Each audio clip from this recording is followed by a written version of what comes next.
柏拉图曾描绘了一个神秘的文明，其科技程度远超现代，宛如科幻小说中的世界一般。可就是这么一个完美的世界，最后却沉落至海洋深处。时至今日，也有不少探险者在寻找它的遗址和探寻它的真实性。那么亚特兰蒂斯究竟存在吗？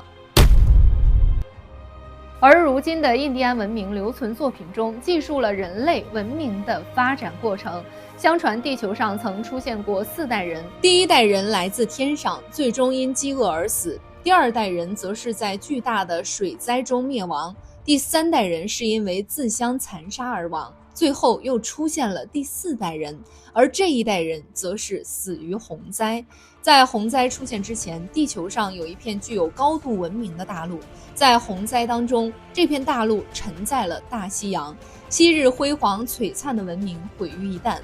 而在这之后，所有的冒险家一直在寻找这块大陆的遗迹，想要重现这段历史。直到后来，柏拉图在对话录中详细描述了这块大陆，称它为亚特兰蒂斯。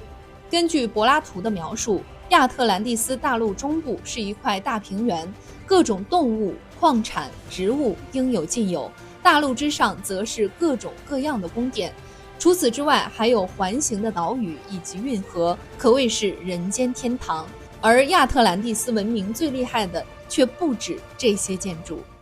预言家艾德加·凯西曾经就对亚特兰蒂斯文明做过描述，他称亚特兰蒂斯人能够操控飞行器与潜水艇，能够远距离成像，其掌握的科技技术甚至远远超过当代，其中最引人注目莫过于电气的使用。凯西称，亚特兰蒂斯人会利用电器来建造建筑，使得建筑的外表构造极其精美。除此之外，还会使用电气刀，这种刀本身是一种超稳定的能量，可以用来进行无血外科手术。亚特兰蒂斯对电的使用称得上是神乎其神，他们能够利用电来发现金属，也可以冶炼金属。不过，根据凯西的描述，他们并没有将电应用在冶金上。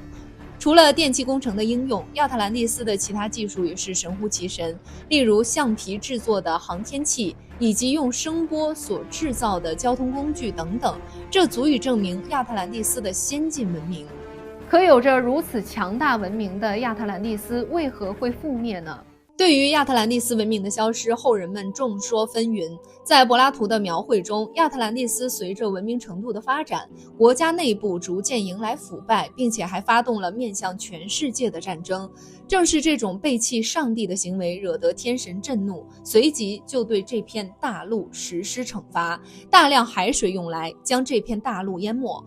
而根据其他学者的说法，亚特兰蒂斯的消亡很有可能是因为多重灾难。在大陆沉没前夕，地球上的冰川开始融化，继而引发了洪水海啸，间接导致了地壳运动，地震频发。同时又有陨石撞上了这片大陆，多重天灾下，亚特兰蒂斯4分5裂，最终沉入了大西洋。除此之外，还有各种亚特兰蒂斯消亡的消息，至今这仍旧是一个谜。